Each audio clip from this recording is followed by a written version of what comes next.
படிச்சு பார்த்தேன் ஏறவில்லை, குடிச்சு பார்த்தேன் ஏறிடுச்சு. நாங்க அப்பா காசில் பீர் அடிப்போம், SMS சைட் அடிப்போம், வெட்டி பையனு பேர் அடிப்போம், சிட்டி பஸ்ஸில் விசில் அடிப்போம்.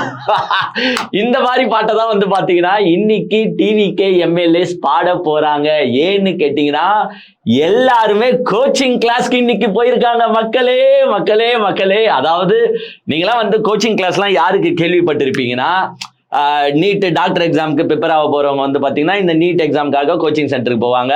அதே மாதிரி தாசில்தார் இந்த விஓலாம் ஆகணும்னு பாத்தீங்கன்னா டிஎன்பிஎஸ்சிக்கு வந்து பாத்தீங்கன்னா கோச்சிங் கிளாஸ் போய் நீங்க பார்த்திருப்பீங்க. கலெக்டர்லாம் ஆகணும்னு பாத்தீங்கன்னா யூபிஎஸ்சி எக்ஸாமுக்காக கோச்சிங் கிளாஸ் போய் பார்த்திருப்பீங்க. ஆனா எம்எல்ஏக்கு கோச்சிங் கிளாஸ் வந்து பாத்தீங்கன்னா இந்திய தொலைக்காட்சிகளில் முதல் முறையாகன்ற மாதிரி சட்டசபை வரலாற்றில் முதல் முறையாக நினைக்கிறேன் நம்ம தமிழ்நாட்டில் வந்து பாத்தீங்கன்னா கோச்சிங் கிளாஸை ஸ்டார்ட் பண்ணியிருக்காங்க. 16ஆம் தேதியும் 17ஆம் தேதியும் all MLAs please come and put your attendance. அதே மாதிரி தெளிவா ஒன்று சொல்லிட்டாங்க, இந்த அட்டெண்டன்ஸை போட்டு எவனா எஸ்கேப் ஆகி போனீங்கன்னா சௌர எகிரி குடிச்சிட்டு போனீங்கன்னா கை காலை உடைச்சிருவோம். அதனால காலையில வந்தீங்கன்னா சாயங்காலம் வரைக்கும் நீங்க கிளாஸை அட்டென்ட் பண்ணியே ஆகணும் அப்படின்னு வந்து பாத்தீங்கன்னா கோச்சிங் கிளாஸை கண்டக்ட் பண்ணியிருக்காங்க நம்மளுடைய தமிழக முதலமைச்சர், தமிழக அரசு அப்படின்னு கூட சொல்லலாம். யாருக்குன்னு வந்து பாத்தீங்கன்னா எல்லா எம்எல்ஏஸ்க்கும், அதாவது அரசு அதிகாரிகளுக்கு கிடையாது, தமிழகத்தில் தேர்ந்தெடுக்கப்பட்ட 234 எம்எல்ஏஸ்க்கும் வந்து பாத்தீங்கன்னா ஒன்று வந்து காலியா இருக்கு, 4 வந்து ராஜினாமா செஞ்சாங்க. ஸோ மிச்சம் இருக்கிற எம்எல்ஏஸ் யார் வேணாலும் வந்து பார்ட்டிசிபேட் பண்ணலாம் இந்த கோச்சிங் கிளாஸ்ல அப்படின்னு சொல்லி வந்து பாத்தீங்கன்னா அழைப்பு விட்டு இருக்காங்க. ஆனா யார் யார் தான் இந்த கோச்சிங் கிளாஸ்ல பார்ட்டிசிபேட் பண்ணாங்கன்னு பாத்தீங்கன்னா மற்ற கட்சியில இருக்கிறவங்க எல்லாம் கொஞ்சம் எக்ஸ்பீரியன்ஸ்டான கேண்டிடேட்ஸ். எல்லாருமே வந்து பாத்தீங்கன்னா யாரும் எனக்கு தெரிஞ்சு முதல் முறை எம்எல்ஏக்கள் அவ்வளவு நிறைய பேர் இருக்க மாட்டாங்க. ஸோ மற்ற கட்சிகள்லாம் இந்த கோச்சிங் கிளாஸை வந்து பாத்தீங்கன்னா நிராகரிச்சிட்டாங்க.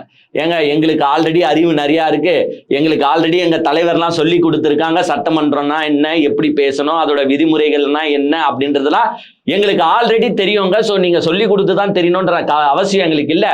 ஸோ நாங்களாம் வரமாட்டோம் அப்படின்னு யார் யார் இதை புறக்கணிச்சிருக்காங்கன்னு பாத்தீங்கன்னா அதிமுக சைட்ல இருந்து யாரும் போல, திமுக சைட்ல இருந்து யாரும் போல, பாஜக சைட்ல இருந்து யாரும் போல, பாமக சைட்ல இருந்து யாரும் போல, தேமுதிக சைட்ல இருந்தும் யாரும் போல. அங்க போயிருக்கிறவங்கலாம் யாருன்னு பாத்தீங்கன்னா நம்முடைய தாவேகாஸ் எம்எல்ஏ. அதாவது மோஸ்ட்லி வந்து எல்லாருமே வந்து ஃப்ரெஷர்ஸ்ன்னு சொல்லலாம். நீங்க காலேஜுக்கு போகும்போது கூட அந்த ஃபர்ஸ்ட் இயர் ஸ்டூடெண்ட் என்னன்னு சொல்லுவாங்கன்னு பாத்தீங்கன்னா ஃப்ரெஷர்ன்னு சொல்லுவாங்க. அடுத்தது வந்து பாத்தீங்கன்னா செகண்ட் இயர் போகும்போது அவனே லைட்டா டான் ஆகி சீனியர் ஆவான். அவனே தேர்ட் இயர் போகும்போது சூப்பர் சீனியரா வந்து பாத்தீங்கன்னா KGF டான் ஆயிடுவான். ஸோ அந்த மாதிரி வந்து பார்த்தீங்கன்னா தாவேகா எம்எல்ஏஸ்லாம் இப்போ ஃபர்ஸ்ட் இயரில் வந்து ஃப்ரெஷர்ஸாக இருக்காங்க.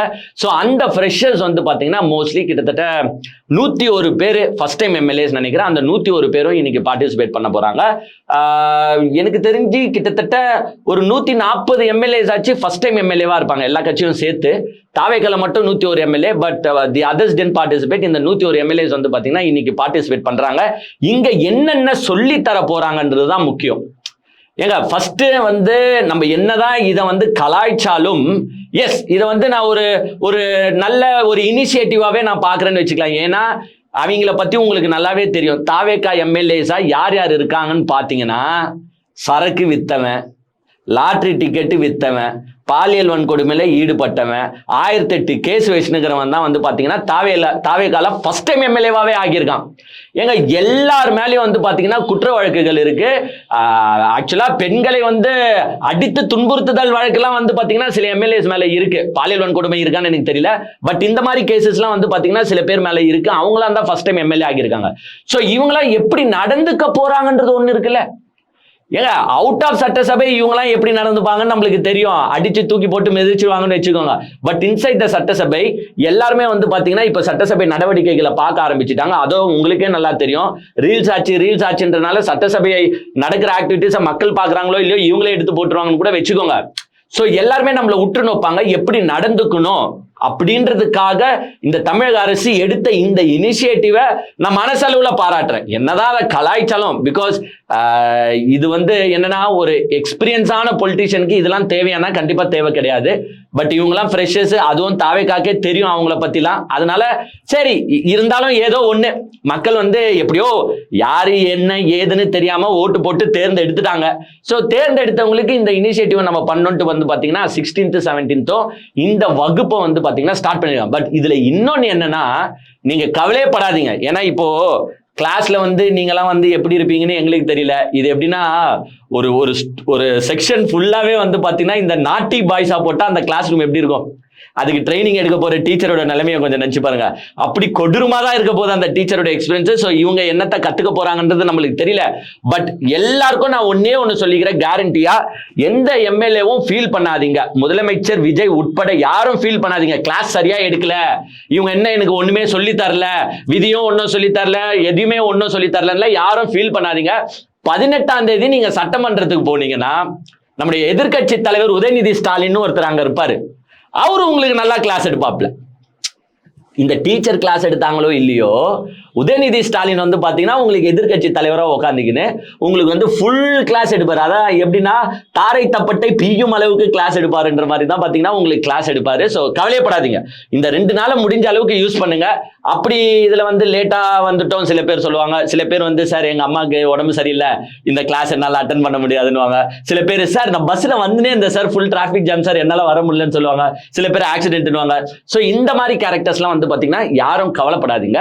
உங்களுக்கு சூப்பரான வகுப்புகள், அதாவது காது மேல விட்டா எப்படி வலிக்குமோ, எப்படி சைன்னு கேட்குமோ அந்த மாதிரி வகுப்பை வந்து 18ஆம் தேதி நம்முடைய உதயநிதி ஸ்டாலின் அவர்கள் உங்க எல்லாருக்கும் வகுப்பு எடுப்பாரு. இப்ப இதுல எனக்கு ஒரு மிகப்பெரிய சந்தேகம் வந்துருச்சுங்க. எங்க முதல் டைம் எம்எல்ஏக்களுக்கெல்லாம் வந்து பாத்தீங்கன்னா குத்துவிளக்கு ஏத்தி, அதாவது நம்முடைய முதலமைச்சர் மாண்புமிகு முதலமைச்சர் சி ஜோசப் விஜய் அவர்கள் அப்படி வந்து குத்துவிளக்கு ஏத்தி தொடக்கி வச்சுட்டு அவர் பாட்டும் போயிட்டாரு. ஏங்க ஃபர்ஸ்ட் டைம் எம்எல்ஏனா நீங்களும் ஃபர்ஸ்ட் டைம் எம்எல்ஏ தானே மிஸ்டர் சி ஜோசப் விஜய்? அப்ப நீங்களும் அதுல பார்ட்டிசிபேட் பண்ணல. உங்களுக்கும் சட்டப்படி வந்து எதுவுமே தெரியாது. நான் தெரியலன்னு கலாய்க்கலங்க. அவரும் ஃபர்ஸ்ட் டைம் எம்எல்ஏ, அரசியல் எக்ஸ்பீரியன்ஸும் அவருக்கு கிடையாது. சட்டசபை விதிமுறைகள் அவருக்கு தெரியுமானா சாமி சத்தியமா சொல்றேன் அவருக்கு தெரியாது. என்ன பண்ணணும் ஏது பண்ணணும்ன்றது தெரியாது. சி ஜோசப் விஜய் அவர்கள் இந்த கிளாஸ்ல பார்ட்டிசிபேட் பண்றாரா இல்லையா? எங்க விலைக்கேற்றி வச்சுட்டு அவர் பாட்டுன்னு கிளம்பிட்டாரு. ஒன்னும் போய் ஏதோ நொட்ட போறது கிடையாது. எங்க பொம்மை மாதிரி, இந்த வயக்காட்டுல இருக்கிற பொம்மை மாதிரி பாத்தீங்கன்னா காலையில 9 மணிக்கு போய் சட்டசபையில உட்கார்றாப்புல, சாயங்காலம் 5 மணி 6 மணிக்கு சட்டசபையை விட்டு கிளம்பிடுறாப்புல. இது இப்பதான் சிஎம்னா என்னன்றத மக்களுக்கு ஒரு புரிய வைக்கிறார். ஆக்சுவலா இவ்வளவு காலமா இருந்த சிஎம்கள், அது தமிழ்நாட்டில் இருந்தவங்களும் சரி இந்தியாவில் இருந்தவங்களும் சரி, அவங்களாம் வந்து டைம் ஃப்ரேம் ஃபிக்ஸ் பண்ண மாட்டாங்க. இந்த கவர்மெண்ட் ஒர்க் மாதிரி பொதுவா என்ன சொல்லுவாங்கன்னா இந்த கவர்மெண்ட் ஒர்க் ரொம்ப ஈஸியான ஒர்க்குன்னு. ஏன்பான்னு கேட்டீங்கன்னா ஒரு தொல்லையா இருக்காது, டென்ஷனும் இருக்காது, டார்ச்சரும் இருக்காது. காலைல 9 மணிக்கு போனோமா, மதியானம் 12:30 மணிக்குல இருந்து 1:30 மணி வரைக்கும் லஞ்ச் பிரேக் எடுத்தோமா, 2 மணில இருந்து திருப்பி 5 மணி வரைக்கும் வேலையை பார்த்தோமா, அப்புறமா வீட்டை பார்த்து கிளம்பிடலாம்ப்பா, போனை சுவிட்ச் ஆஃப் பண்ணிட்டு எவனா எப்படின்னா போங்க கெட்டு போங்கன்ட்டு. பொதுவா கவர்மெண்ட் வேலைன்னா வந்து பாத்தீங்கன்னா இப்படிதான் ஈஸியான வேலைன்னு சொல்லுவாங்க. ஆனா சிஎம், கலெக்டர், இந்த மாதிரி எம்எல்ஏஸ் இவங்களுக்குலாம் வந்து பாத்தீங்கன்னா பொதுவா டைம் ஃப்ரேம்ஸ் இருக்காது. பிகாஸ் தே ஆர் டிரெக்டா பப்ளிக் ஓட்டு போட்டுருக்காங்க. பிளஸ் பப்ளிக் எப்போ வேணாலும் உங்களை கான்டாக்ட் பண்ணலாம். ஸோ நீங்க பப்ளிக்கோட ரிப்ரஸன்டேட்டிவ், அதிகாரிகள் பப்ளிக்கோட ரிப்ரஸன்டேட்டிவ், நீங்க பப்ளிக்கோட ரிப்ரஸன்டேட்டிவ்ன்றனால டைம் ஃப்ரேம் பார்த்து வேலை செய்ய மாட்டாங்க. 24 hours சர்க்கிள்லயே இருப்பாங்க. ஆனா முதல் முறையாக இந்திய தொலைக்காட்சின்ற மாதிரி இந்திய வரலாற்றில் முதல் முறையாக ஒரு சிஎம் வந்து டைம் ஃப்ரேம் பிக்ஸ் பண்ணிருப்பாப்ல. என்னது 9 to 5 நான் சட்டசபையில இருக்க மாட்டேன், அதுக்கு மேல இந்த ஆட்டோ ஓடாது. வடிவேல் படம் காமெடி ஒண்ணு பாருங்க, 6 மணிக்கு மேல நீ 6 கோடியை கொடுத்தாலும் இந்த ஆட்டோ ஓடாதியா, 6 மணிக்கு மேல இது வேற வாயா அப்படின்ற மாதிரி பாத்தீங்கன்னா கிளம்பி போயிடுறாரு. அதுக்கப்புறமா யாருன்னா மீட் பண்றாரா, என்ன நடக்குது, எதுனா பேசுறாரா, யார்கிட்டனா கம்யூனிகேட் பண்றாரா, தமிழ்நாடு எப்படிதான் இருக்குன்னு கேட்டு தெரிஞ்சுக்கிறாரா? ஒண்ணுமே இல்லைங்க. அந்த 9 to 5 கூட என்ன நடக்குதுன்னு தெரியல. அப்பப்போதைக்கு ஒரு போட்டோ, யாருக்குன்னா அவார்டு கொடுக்குறது, யாருக்குன்னா பிரைஸை கொடுக்குறது, யாருன்னா சந்திக்கிறது, அவ்வளவுதாங்க. அதுக்கப்புறமா எதுனா ஒரு டீடைல்டு எக்ஸ்பிளனேஷன் எங்கன்னா வருதானா வரல. ஸோ டைமை ஃபிக்ஸ் பண்ணி ஒரு கவர்மெண்ட் வேலை மாதிரி தான் சிஎம் வேலை இருக்கணும் அப்படின்ட்டு ஒரு புது ட்ரெண்டை மாத்திருக்காரு. மற்ற சிஎம்லாம் பார்த்தீங்கன்னா நைட் ஆனாலும் சுற்றுவாங்க, 7 மணின்னு பார்க்க மாட்டாங்க, 9 மணின்னு பார்க்க மாட்டாங்க. ஏன் நைட்டு திடீர்னு மழை வருதுன்னா கூட போயிட்டு அவங்க கதவை தட்டி அவங்கள கூப்பிடலாம், வெளில வருவாங்க. ஸோ மற்ற சிஎம், தமிழ்நாட்டை ஆண்டவர்களும் இருக்கட்டும், வேற மாநிலத்தை ஆண்டவர்களும் இருக்கட்டும், 24/7 தான் வேலை செஞ்சாங்க. அவங்க எப்போ தூங்குறாங்கன்னு கூட நம்மளுக்கு தெரியாது. பட் ஒரே சிஎம் டைமை ஃபிக்ஸ் பண்ணிட்டு வேலை செய்யறாருன்னா இவர் தான். இதுல இப்படி வேலை செய்யற ஒரு சிஎம்க்கு இந்த அரசாங்கம் தூக்குற சொம்பு இருக்குது, கூஜா, ஐயோ எங்க என்னால தாங்க முடியலங்க.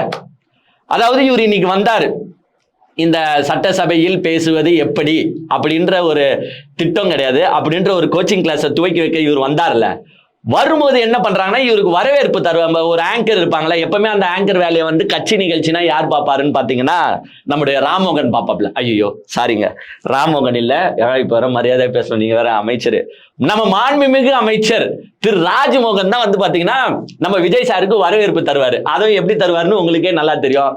சந்திரன் வந்து விட்டார், சூரியன் மறைய தொடங்கி விட்டது, இந்த லொல்லு சபா மனோகர் மாதிரி வந்து பாத்தீங்கன்னா இப்படிதான் வந்து என்ட்ரி கொடுப்பாப்ல. இப்போ வந்து பாத்தீங்கன்னா அவர் என்ட்ரி கொடுக்க முடியாது. பிகாஸ் இஸ் மாண்புமிகு அமைச்சர், ஹஸ் டு சிட் டவுன்ல ஒரு ரெஸ்பெக்ட்ன்றனால அவர் உட்காந்துறாரு. இப்ப தமிழக அரசு சார்பா எதனா ஆங்கரை நியமிக்கிறாங்க பாருங்க, அவங்க இந்த வேலையை பார்க்க ஆரம்பிச்சிட்டாங்க. அதுவும் கொடுக்குற பில்டப் கொஞ்சம் நஞ்சம் அந்த மனுஷனுக்கு ஈடா இருந்தா கூட பரவாயில்லங்க, மனசு தாங்குங்க. ஏங்க வரும்போதே என்ன தெரியுமா சொல்றாங்க, சிங்க பெண்களால் பெண்களின் பாதுகாப்பை உறுதி செய்த கடமை வீரர். சிங்க பெண்களால் பெண்களின் பாதுகாப்பை உறுதி செய்த கடமை வீரர். சிங்க பெண்களால் பெண்களின் பாதுகாப்பை உறுதி செய்த கடமை வீரரே. என்னது, சிங்க பெண்களால் பெண்களின் பாதுகாப்பை உறுதி செய்த கடமை வீரரே. என்னத்த நொட்டனாரி ஒரு கடமை வீரருன்னு நான் கேட்கிறேன். இல்ல உங்க சிங்க பெண்கள் தான் அப்படி என்னத்தை பாதுகாத்துருச்சுன்னு நான் கேட்கிறேன். எங்க சிங்க பெண்கள் அந்த அதிரடி படைன்னு தொடங்கினாங்களே, எங்க அட்டுழியங்க. ஏங்க நான் கூட சரி இது ஒரு வகையில யூஸா இருக்கும், அந்த சிங்கப்பெண் அதிரடி படைக்கு சில்லறைய செதற விட்டவன் தான் நானு. எங்க ஒண்ணுமே பண்ண மாட்டாங்க, வெறியோ ரீல்ஸ் தாங்க போட்டுக்கிறாங்க. நானும் பார்த்தேன். நான் எங்க இந்த வாட்டி நான் உண்மையை ஒத்துக்கிறேன். நானே வந்து பாத்தீங்கன்னா எங்க பகுதியில் வந்து 2 இடத்துல இந்த சிங்கப்பெண் அதிரடி படை வாகனத்தை பார்த்தேன். ஒரு இடத்துல அது பாட்டும் வண்டி சும்மா உட்காந்துச்சு, எல்லாரும் சைலண்டா உள்ள இருந்தாங்க. இன்னொரு இடத்துல வந்து பாத்தீங்கன்னா அவங்க இந்த உமன்ஸ் கிட்ட பேசுற மாதிரி பேசுறாங்க, அப்ப பின்னாடி இவங்களை வச்சு ரீல்ஸ் எடுத்துட்டு இருக்காங்க. இதை நானே பார்த்தேங்க. உள்ள புந்து கேட்கலாமான்னு இருந்தேன், ஏன் மேடம் ரீல்ஸ் எடுக்கிறதுக்கு தான் வந்து நீங்க இது பண்ணிருக்கிறீங்களான்னு கேட்கலான்னு இருந்தேன். சரி எதுக்குடா நம்ம எதனா வாய வச்சு கேட்டு அப்புறமா எதனா 7:30 ஆயிடு போதுறான்னு நம்ம கேட்கல. ஏங்க ரீல்ஸா எடுத்துட்டு போட்டுன்னு இருக்காங்களே தவிர்த்து வேற ஏதோ இந்த சிங்கப்பெண் அதிரடி படை பண்ணுதானா? பண்ணல. ஸ்கூல் ஸ்டூடெண்ட்ஸை கூப்பிட்டு பட்டனை போடு, ஏங்க இதெல்லாம் ஸ்கூல்ல இருக்கிறவங்க பார்த்துப்பாங்க, நீங்க இன்ஃப்ளூயன்சர் கிடையாதுங்க. ஏங்க எங்க குற்றம் நடக்குமோ அங்க போயிட்டு உங்க வேலைகளை பார்க்கணும். இந்த சிங்கப்பெண் அதிரடி படை ஒழுங்கா செயலாற்றி இருந்தால், இப்ப நீங்க சொல்றீங்களே சிங்க பெண்களால் பெண்களின் பாதுகாப்பை உறுதி செய்கிற கடமை தலைவரே, கடமை வீரரே, இந்த கடமை வீரர் உருவாக்கிய சிங்கப்பெண் அதிரடி படை ஒழுங்கா வேலை செஞ்சிருந்தா, கும்மிடி பூண்டில அந்த 3 வயசு குழந்தைய பாலியல் வன்கொடுமை செஞ்சு ஒருத்தன் கொலை செஞ்சு போட்டானே, இது நடந்திருக்குமா? ஏங்க நான் கேட்கறேன், நீங்க சொல்லுவோம் ஐயோ சாரிங்க எங்க கோவத்துல பேசிட்டேங்க, ஏங்க நான் பேசக்கூடாதுன்னு இருந்தேங்க. இந்த கொள்ளைய பத்தி தயவு செஞ்சு பேசாதரா. ஏன்னா நம்ம பேசினாலும் எவனா வந்து கீழே உடனே என்ன தெரியுமா கமெண்ட், ஏங்க என்னங்க உடனே பேசுறீங்க, ஒரு 6 மாசம் டைம் கொடுங்க அந்த மனுஷனுக்கு அப்படின்னு வாங்க. சோ நானே வந்து ஆக்சுவலா பேச தேவையில்லை. இந்த கொலை நடந்தாலும் சரி, கொள்ளை நடந்தாலும் சரி, விட்டுடா தயவு செஞ்சு 6 மாசத்துக்கு விட்டு. எப்படின்னா இந்த தமிழ்நாடு நாசமா போட்டோம், எதுவும் கேள்வி கேட்காத, எதுவும் குறை சொல்லாத. ஏங்க நேத்தே இந்த வீடியோ போடணும், கும்மிடி பூண்டி வீடியோலாம் வேணான்னு முடிவு பண்ணி விட்டுட்டேன். இன்னைக்கு ஏன் இது வந்து ஒரு ஃபோர்ஸ்ல வருதுன்னா, ஏன்னா கடமை வீரரேன்னு பாராட்டுறாங்க. சிங்க பெண்களால் பாதுகாப்பை நிறைவேற்றிட்டாரா? என்னத்த நிறைவேற்றி? 3 வயசு குழந்தைங்க. ஏங்க இதே திமுக ஆட்சியில நடந்திருந்தா இந்நேரத்துக்கு என்ன கூவிருப்பீங்க மிஸ்டர் விஜய் சார்? நான் தெரியாம கேட்கிறேன், என்ன கூவிப்பீங்க? குழந்தை முதல் முதியவர் வரை இந்த திமுக ஆட்சியில் பாதுகாப்பு இல்லை, பெண்களே ஓட்டு போடுங்க, கூவிருப்பீங்கல்ல. அப்ப இப்ப கூவணுமா இல்லையா? ஏங்க ஒரு இடத்துல நடந்திருந்தா பரவாயில்லைங்க. ஏங்க அதுவும் அதை நான் எக்ஸ்பிளைன் பண்ண கூட விரும்பல. ஏங்க நேத்தே வந்து போஸ்ட்மார்ட்டம் பண்ணிட்டு அந்த டாக்டர் வந்து தெளிவா ஒரு அறிக்கை கொடுத்துருக்காங்க. அந்த அறிக்கையை கேட்டா ஏங்க 3 வயசு குழந்தை, இப்படியும் இந்த ஊர் உலகத்துல இந்த ஜன்மங்கள் இருக்கான்னு நம்மளுக்கு தெரியல. ஒரு 3 வயசு குழந்தை எடுத்துட்டு போய் ஒருத்தன் பாலியல் வன்கொடுமை பண்றான்னா அவனெல்லாம் நம்ம என்ன கேட்டகரியில சேர்க்கிறது? அதுவும் செதைச்சு வச்சிருக்கானா அவனை நம்ம என்னன்னு சொல்லுறது? இப்படி வந்து ஒரு சம்பவம் நடக்குது, அங்க பாதுகாக்க வேண்டியது யாரு? நீங்க தானே. மிஸ்டர் தமிழக காவல்துறையை கையாண்டு கொண்டிருக்கிற திரு சி ஜோசப் விஜய் தானே. ஃபர்ஸ்ட் நடந்ததுக்கெல்லாம் திமுக காரணம்னா இப்ப நடக்கிறதுக்கெல்லாம் சி ஜோசப் விஜய் தானே காரணம். எங்க விளாத்தி குளத்துல பொங்கிட்டு வந்தீங்களங்க, கைப்பறைக்கு போக கூட ஒரு பெண் குழந்தையால் முடியவில்லைன்னு வந்தீங்கல்ல. கோவை சூலூர்ல 10 வயசு குழந்தை, எதனா சவுண்டு குத்திங்களா? எங்க ஜோசப் விஜயை காணுன்ற மாதிரி ஆயிடுச்சு. இப்போ கும்மிடிப்பூண்டியில 3 வயசு குழந்தை ஏன் மிஸ்டர் சி ஜோசப் விஜய் பேச வேண்டியதானே, பொங்க வேண்டியதானே, ஏன் எங்க போச்சு இப்போ பாதுகாப்பு யார்கிட்ட இருக்கு? ஏங்க கும்மிடிப்பூண்டி இப்ப பிரச்சனை என்னங்க? ஏங்க நம்ம பேச வேணாம்னு நினைச்சாலும் ஏன் நாக்கு துருன்னு இருக்குதுன்னா, எங்கன்னா ஒரு சம்பவம் நடந்தா சரி ஓகேங்க அதை விடுங்க, எங்கன்னா ஒரு சம்பவம் தான் நடந்திருக்கு, எங்க அவரும் இப்பதானங்க பதவி ஏற்றாரு, கொஞ்சம் டைம் ஃப்ரேம் ஆகட்டோங்க, ஒரு 6 மாசம் விடுங்கன்னு சொல்லலாங்க. ஏங்க நீங்க அவர் பதவி ஏற்றதுக்கு அப்புறமா பாருங்களேன், திமுக ஆட்சியில கூட ஒரு 3 மாசத்துக்கு ஒரு வாட்டி, 4 மாசத்துக்கு ஒரு வாட்டி, இல்ல ஒரு வருஷத்துக்கு ஒரு வாட்டி தான் இந்த மாதிரி கொடூரமான சம்பவங்கள் நடக்கும், எதிர்பாரா விதமா. ஆனா இவர் பதவி ஏற்றதுல இருந்து ஏங்க ஒரு சைடு பெண்களை சாவடிக்கிறானுங்க, ஒரு சைடு குழந்தைகளை சாவடிக்கிறாங்க, பாலியல் வன்கொடுமை செஞ்சு, ஒரு சைடு ஆம்பளைங்களையே சாவடிக்கிறானுங்க. ஏங்க நேத்து எடுத்தீங்கன்னா கும்மிடிப்பூண்டி, பூந்தமல்லி, சென்னை, திருவள்ளூர், தாம்பரம், ஏங்க 5 இடத்துலயும் வந்து பாத்தீங்கன்னா பாலியல் வன்கொடுமை நடந்திருக்கு, பாலியல் சீண்டல் நடந்திருக்கு, கும்மிடிப்பூண்டி கொலையிலேயே முடிஞ்சிருக்கு. ஏங்க எல்லாமே 12 வயசுக்கு கீழே இருக்கிற பெண்கள். இப்ப இதை எதிர்த்து யாருன்னா குரல் கேட்டா, குரல் கொடுத்தா, சார் சார் நான் சார் உடனடியா கேக்குறீங்க சார், அவர் ட்ரைனிங் எடுத்துட்டு இருக்காரு சார், சார் ஒரு 6 மாசம் டைம் கொடுத்தீங்கன்னா 6 மாசத்துக்கு மேல வந்த பிறகு யார் ரச்சு பொறி கலங்கி பூமி அது கண்ணில் தெரியுதோ அவன் பேர் தாண்டா தமிழே, இங்க தமிழ்நாட்டுல அவன் பேர் தாண்டா சி ஜோசப் விஜய்னு சொல்லுவார் சார்.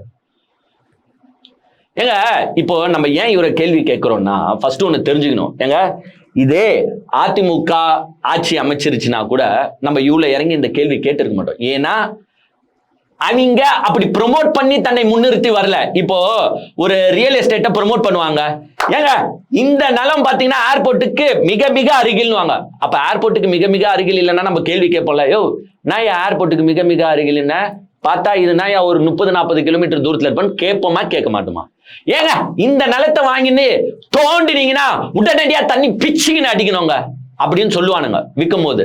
அப்ப தோண்டும் போது தண்ணி வரல, நான் 200-300 அடி தோண்ட வைக்கிற, தோண்டினாலே தண்ணி வந்துடும் நீ அப்படின்னு கேட்போமா கேட்க மாட்டோமா?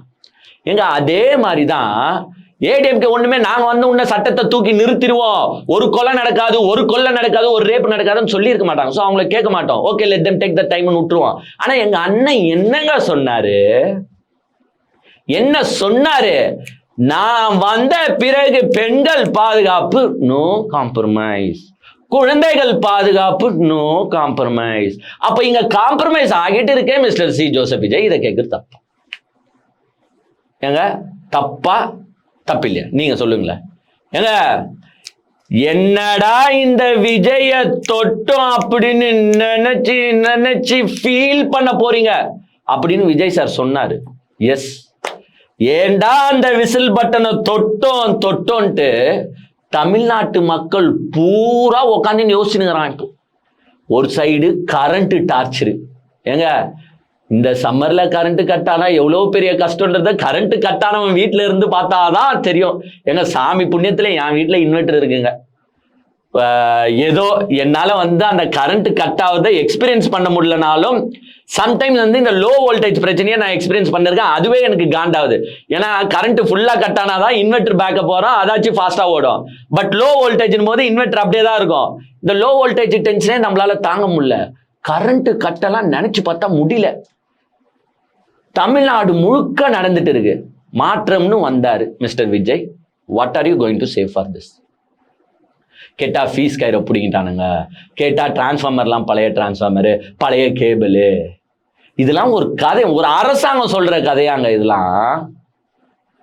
சரி அதுக்கும் உங்களுக்கு டைம் கொடுக்குறேன். அப்ப 6 மாசத்துக்கு வந்து நாங்க கரண்ட் கட்டுன்னு தான் வாழ்ந்துக்கணும். என்னத்தை ஏங்க நான் கேட்கிறேன், இந்த 1 மாசம் இப்ப வந்து அவரை வந்து பெரிய கடமை தலைவர்ன்ட்டாங்க.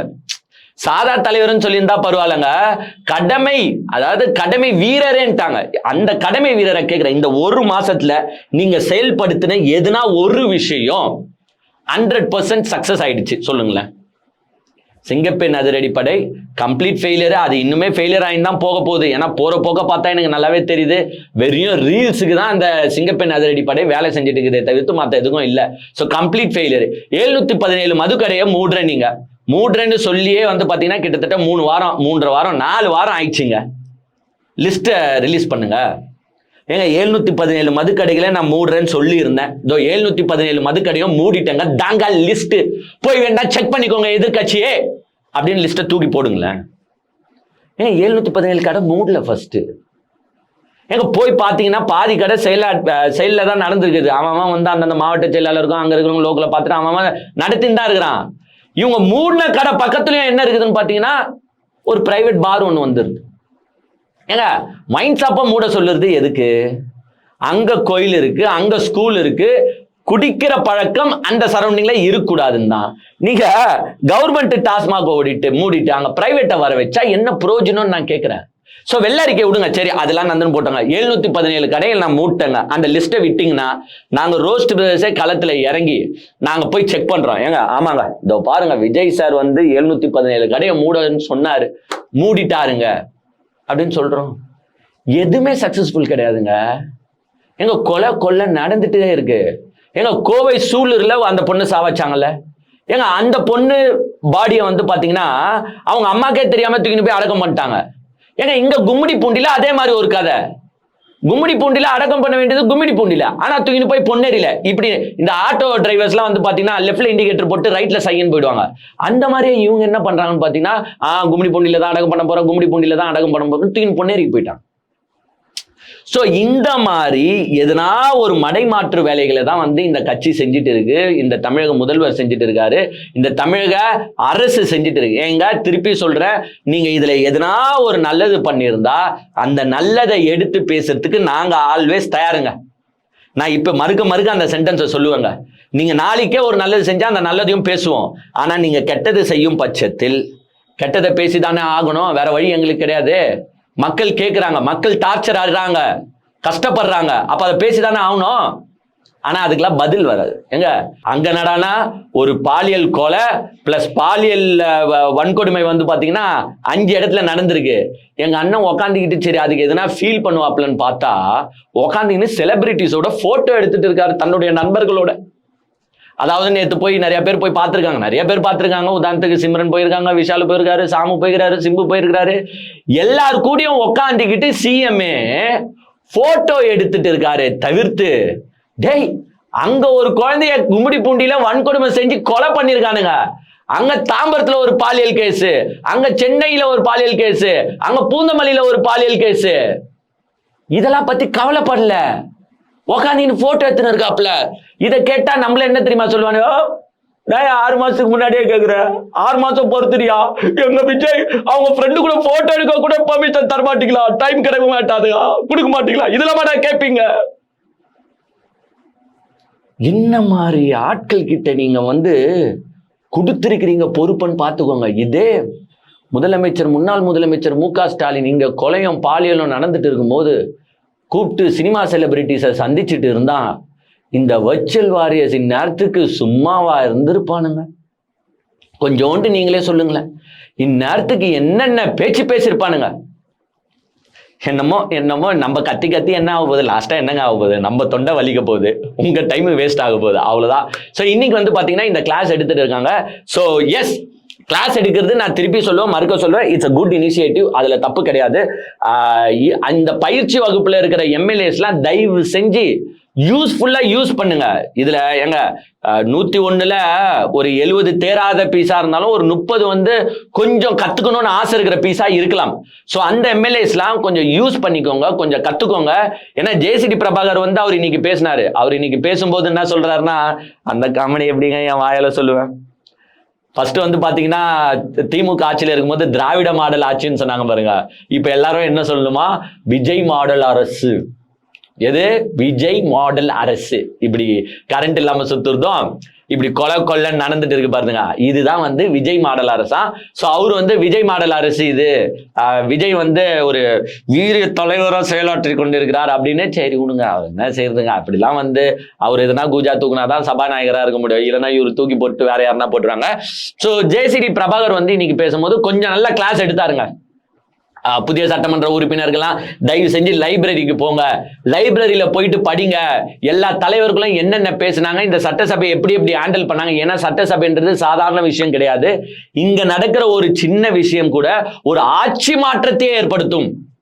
ஏங்க அவர் சில எக்ஸாம்பிள்ஸை கோட் பண்ணியும் சொல்றாரு, அதெல்லாம் உண்மையிலே ரியலி அப்ரிஷியேட் பண்ண வேண்டிய. ஏங்க ஜெயஸ்ரீ பிரபாகர் அந்த கட்சியில வந்து கொஞ்சம் மூளை உள்ள ஒரு மனுஷன் தாங்க, அதுல மாற்று கருத்து கிடையாது. பட் எஸ் அப்பப்போ வந்து விஜய்க்கு கூஜா தூக்கணும்ட்டு, விஜய்னு சொல்லக்கூடாதாங்க, மாண்புமிகு முதலமைச்சர்னு சொல்லணுமா, சரி ஓகேங்க, மாண்புமிகு முதலமைச்சர் விஜய் அவர்களுக்கு கூஜா தூக்குறதுக்காக அப்பப்போ வந்து பாத்தீங்கன்னா ஒரு சில பஞ்சை வாசனம் பேசுவாப்பிலே தவிர்த்து மற்ற நேரத்துல கொஞ்சம் நல்லாவே பேசுறாரு. ஏன்னா அவர் இன்னைக்கு சொல்லும் போது படிங்க, எல்லா சட்டமன்ற உறுப்பினர்களும் போய் படிங்க, லைப்ரரியை விசிட் பண்ணுங்க, என்னென்ன தலைவர்கள் என்னென்ன பேசியிருக்காங்க, எப்படி எப்படி ஹேண்டில் பண்ணியிருக்காங்க, இதெல்லாம் கொஞ்சம் போய் பாருங்க. பார்த்தாதான் உங்களுக்கு தெரியும் இந்த சட்டமன்றம் எப்படி நடக்கும், எப்படி இந்த விதிமுறைகள்லாம் எப்படி, அதெல்லாம் வந்து ஃபாலோ பண்ணுங்க அப்படின்னு சொல்லியிருக்காரு. அப்புறமா சில கிளாஸ் எடுத்தாரு. இந்த கன்னி பேச்சு அப்போ வந்து யாருமே குறுக்கீடு செய்ய மாட்டாங்க, ஏன்னா இதெல்லாம் வந்து அந்த எம்எல்ஏஸ்க்கு அவர் சொல்லிடுறாரு, நீ உங்க எல்லாருக்கும் பேசுறதுக்கான வாய்ப்பு வழங்கப்படும், அந்த நேரத்துல வந்து நீங்க தயங்காதீங்க. தயங்கி ஏங்க நார்மலாவே அந்த ஃபியர் எல்லாருக்கும் இருக்குங்க. இப்போ நம்மளே வந்து பாத்தீங்கன்னா ஒரு கேமரா இருக்குது, உட்காந்து பேசுறோம்னு வச்சுக்கோங்க, நாளைக்கு சட்டசபையில சட்டமன்றத்துல உட்காந்து எல்லா பெரிய தலைகள் முன்னாடியும் மைக்கு முன்னாடி பேசணும்னா கொஞ்சம் அந்த நடுக்கம், ஃபியர், என்ன பேசணும் ஏது பேசணும்ன்றது தெரியாம பேசுறோம். ஸோ அவர் வந்து அவங்களுக்கும் கிளாஸ் எடுக்கிறார். ஸோ நான் நார்மலா வந்து இந்த கன்னி பேச்சு, அதாவது முதல் தடவை சட்டமன்றத்தில் பேசுறத கன்னி பேச்சுன்னுவாங்க. அந்த கன்னி பேச்சில் எதுனா மிஸ்டேக் இருந்தாலோ தவறு இருந்தாலோ யாரோ நார்மலா குறுக்கிட மாட்டாங்க, குறுக்கிட செய்யவும் மாட்டாங்க. ஸோ இதை தான் அவர் மீன் பண்றாரு. ஸோ கன்னி பேச்சை எல்லாரும் ஒழுங்கா யூஸ் பண்ணி பேசுங்க. இவங்க என்னத்த பேச போறாங்கன்றது நம்மளுக்கு நல்லாவே தான் தெரியும்.